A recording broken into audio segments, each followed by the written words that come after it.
Hello dear students, last class में हमने chapter number 2 functions of management start किया था। फंक्शंस ऑफ मैनेजमेंट के कौन कौन से फंक्शंस है। ठीक है, सबसे पहला फंक्शंस है, एक बार हम उसको रिवाइज कर लेते हैं कि कौन कौन से फंक्शंस है। सबसे first function is planning, second is organizing, staffing, directing, coordinating and controlling. उसमें से हमने फर्स्ट फंक्शन प्लानिंग स्टार्ट किया था।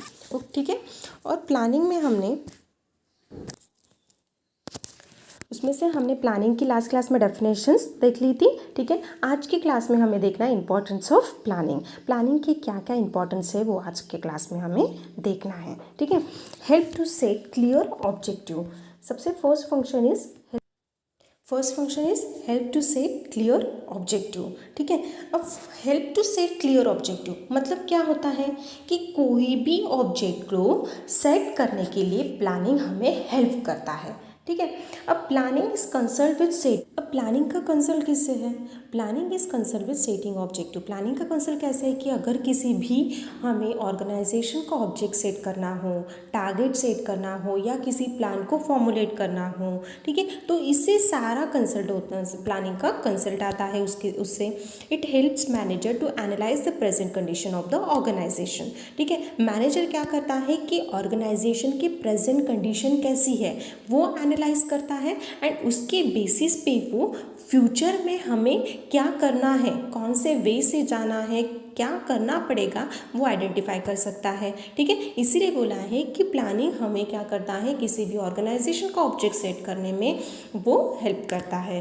देन नेक्स्ट है प्रोवाइड पाथ ऑफ एक्शन।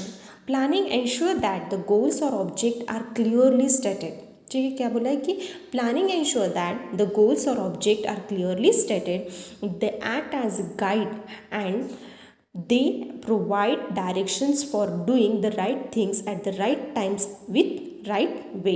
ठीक है, कि क्या बोला है कि प्लानिंग का जिससे किसी ऑर्गेनाइजेशन का गोल हो या ऑब्जेक्ट हो, एक क्लियरली सेट होता है। ठीक है, हमें पता होता है कि हमें क्या करना है या कैसे हमें मतलब हमें इन फ्यूचर में हमें क्या करना होता है। ठीक है, मतलब हमारा एक ऑब्जेक्ट होता है, प्लानिंग हमें हेल्प कर रहा है क्योंकि हमने पहले प्लानिंग बनाई है। तो प्लानिंग क्या करेगी, गाइड करेगी कि हमारा जो ऑब्जेक्ट है तो उसे हमें अगर अचीव करना है तो हमें किस तरह से चलना चाहिए, कौन से टाइम में हमने कौन सी चीज़ें करनी चाहिए। ठीक है, ये सारी बातें डिसाइड करने के लिए हमें प्लानिंग गाइड्स करता है या हेल्प करता है। इट हेल्प्स एम्प्लॉयज़, उसके साथ साथ एम्प्लॉयज़ को भी हेल्प करेगा। एम्प्लॉयज़ को भी पता होगा कि has to do and they must do for achieving the goal. किसी भी ऑर्गेनाइजेशन का हमें और अगर गोल अचीव करना है तो कैसे करें, उसके लिए हमें क्या करना पड़ेगा, ये सारी चीज़ें उसे पहले से पता होगी अगर हमारा एक प्लानिंग सेट रहेगा तो।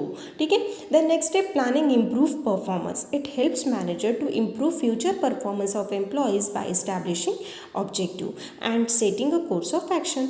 जो प्लानिंग रहेगी वो हेल्प करेगी मैनेजर्स को कि या एम्प्लॉयज़ का जो परफॉर्मेंस है वो फ्यूचर में इम्प्रूव होना चाहिए। ठीक है, क्योंकि हमें फ्यूचर में हमें ऑब्जेक्ट को गोल कर अचीव करना है, हमें और सक्सेस लेना है, तो वो सारी बातों के लिए हमें जो एम्प्लॉयज़ होता है उनका परफॉर्मेंस भी चेंज होना चाहिए, उसमें भी इम्प्रूवमेंट आनी चाहिए। तो प्लानिंग क्या करेगा, उसको भी सेट करने के लिए हेल्प करेगा। It is beneficial for the organization. ये ऑर्गेनाइजेशन के लिए बहुत बेनिफिशियल होता है क्योंकि अगर परफॉर्मेंस इंप्रूव होता है तो ऑटोमेटिकली क्या हो जाता है, प्रोडक्टिविटी में सारी चीज़ों में भी इम्प्रूवमेंट आने लगता है। तो planning lead to efficient working of the employees. Due to proper planning the employees can work according to timely guideline. अगर एक प्रॉपर प्लानिंग होगी, अच्छी अगर प्लानिंग होती है तो एम्प्लॉयज़ अपना काम उसके गाइडलाइन में मतलब उसके गाइडलाइन में अच्छे से टाइम टू टाइम परफॉर्म करते हैं। ठीक है, तो this improvement in performance results is into higher profitability of the organization. उसका रिजल्ट कैसे आएगा, अच्छा आएगा। ठीक है, क्योंकि परफॉर्मेंस में इम्प्रूवमेंट हो रहा है, परफॉर्मेंस में अगर इम्प्रूवमेंट होता है तो ऑर्गेनाइजेशन के प्रॉफिटेबिलिटी भी क्या हो जाएंगी, हायर पे चली जाएंगी, अच्छी प्रॉफिटेबिलिटी होंगी, कंपनी को एक अच्छा, ऑर्गेनाइजेशन को एक अच्छा प्रॉफिट मिलेगा।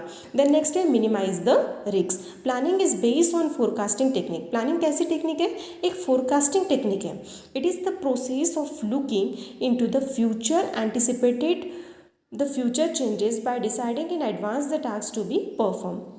मतलब प्लानिंग हमें पता करता है, प्लानिंग हमें बताता है कि फ्यूचर में हमें कौन से टास्क को प्ले करना है, ठीक है। तो वो कैसे करना है वो पहले ही हमारा एडवांस में ही डिसाइड होता है, ठीक है। ऑल्सो प्लान क्या करता है, शो करता है the way to deal with changes and uncertain events. अगर कोई अनसर्टन में कोई अगर हमें चेंज करना होता है या कोई अनसर्टन इवेंट्स आ जाते हैं, कोई रिस्क क्रिएट हो जाती है, तो उसके साथ भी डील करने में हमें प्लानिंग हेल्प करता है।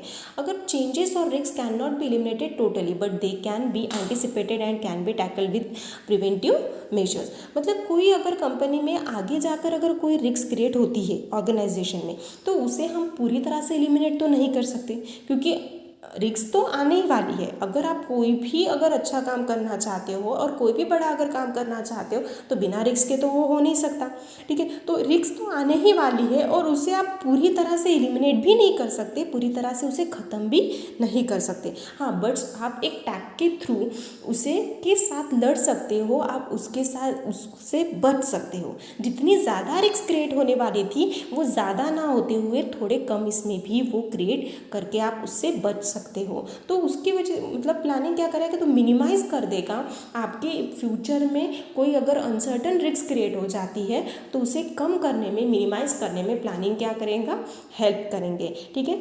तो इंपॉर्टेंस ऑफ प्लानिंग में हमने कौन कौन से पॉइंट्स देखे, help to set clear objective, provides path of action, planning improve performance, minimize the risk. बाकी के पॉइंट्स हम कल की क्लास में देखेंगे।